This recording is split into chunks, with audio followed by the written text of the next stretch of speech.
A man murdered weeks before his wedding. The finance minister blasts France over a blacklisting. The St. Anne's member of parliament says he's not giving up his seat. Plus, the St. Anne's Brownies celebrate a sweet victory.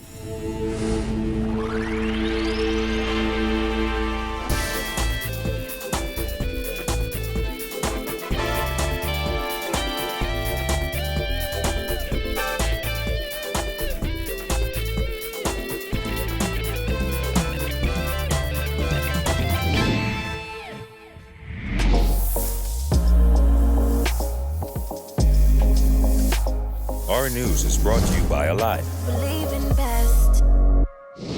Welcome to our news and thanks for joining us. I'm VAUGHNIQUE. Topping news tonight, the family of a 29-year-old man who was gunned down outside a home off Carmichael Road Monday night is demanding justice. They say the father of one was excited to marry the love of his life next month, but instead of planning a wedding, they're now planning a funeral. Jared Higgs has the details. What took place is unforgivable. There's no poet in this side of this earth I can possibly say right now how we feel. Brian Evans' sisters were inconsolable as they spoke about their late brother. They say the 29-year-old was looking forward to spending the rest of his life with his high school sweetheart, Jafra Saunders. He was going to marry her. He asked us how to go around about how to get married to her, how to set up the marriage arrangement. Evans was gunned down on Monday evening at a home off Dominica Way. According to police, two men known to each other got into an argument at that residence. They say one of the men left, but soon returned with a firearm, shooting the other man dead. Saunders, seen in the peach sweater and being consoled, met Evans while both were students at CC Sweeting. This weekend was meant to be for planning the couple's wedding. Instead, the bride-to-be got a phone call saying her fiancé had been shot in the chest. The time she ran off the bus to run through there, screaming and calling, he was still alive. So the time the bus would have reached there, don't you think the ambulance and police could have already been there? Evans' sister, SANOVIA Evans, says she spoke to her brother less than 15 minutes before he was killed. She says he had just dropped off his nieces and nephews. My phone rang again and told me my brother get shot. I was like, shot? I said, I just talked to my brother. I was like puzzled, like, what the hell these people, what, who this is, what y'all talking about? I just finished talking to my brother no more than 10 to 15 minutes ago. Another sister, SHEKEDRA Evans, described her brother as a protector and a great father to his 11-year-old son. She says kindness and strength were his greatest virtues. He was an outspoken person. He was a defender and a protector. He was a go-getter. He was a loving person. He never take it to heart anything that anybody say. If there was something that took place or anything whatsoever, he would be the one to say, hey, y'all stop that. Or see it a better way. She says social media reports suggesting he had criminal ties are untrue. Not a gang member, never in my life he ever was a gang member. He always was a loner. He hang with people, but when he see bad, he step out. Evans worked as an electrician and as a taxi driver. His sisters say he was a very helpful person, even to the point of being gullible.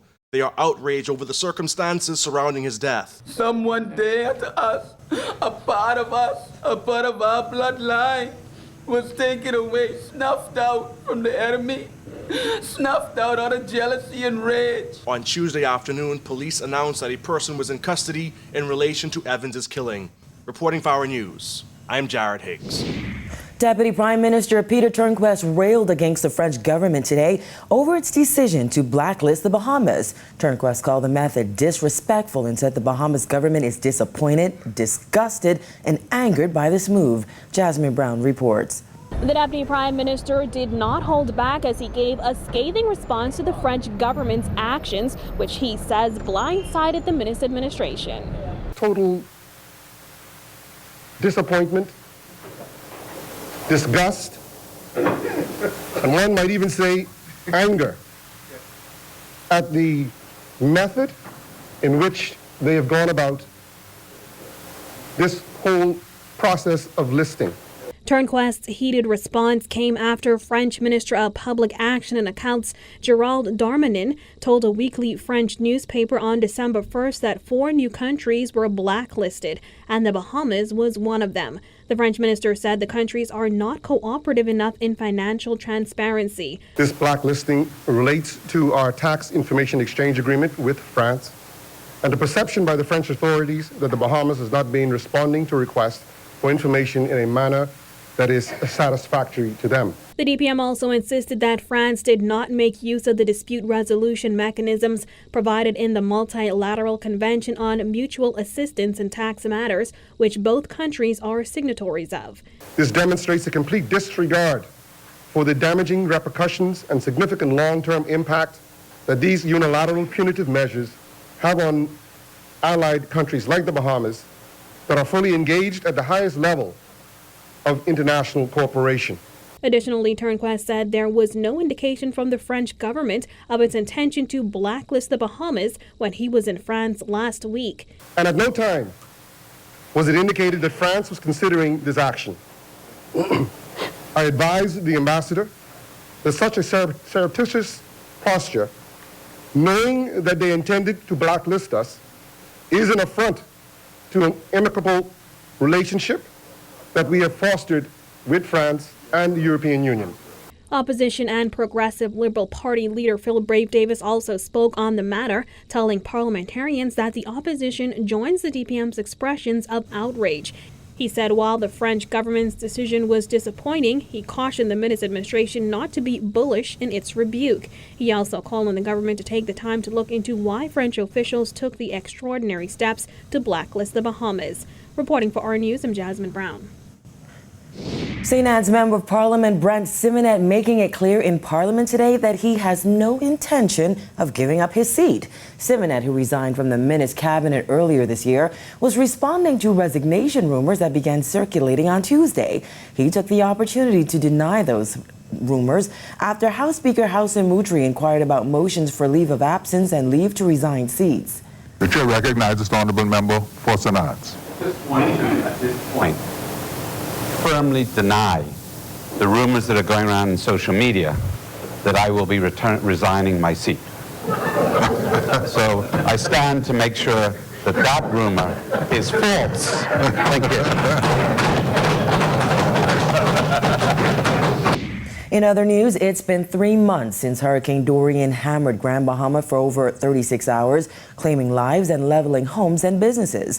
Though the rebuilding process has begun for many impacted residents, others say their main concern is what happened to their loved ones who haven't been seen since Dorian hit. Kyle Joaquin filed this report from Grand Bahama. I all the time thinking about them, worrying about them, because I miss them. With tears in her eyes, 76-year-old Theresa Pinder shares her heartbreaking story of not knowing what became of her children. On September 1st, when Hurricane Dorian slammed into Grand Bahama, bringing storm surge of up to 18 feet, lives were lost and many residents have yet to be found. 2 of them were Pinder's daughters, her grandson, and her 6-year-old great-grandson. Just a few days ago, Theresa celebrated her 76th birthday. But for her, this birthday wasn't the same without her daughters, and it appears she's given up hope of finding them alive. I don't think so. God, I don't think so.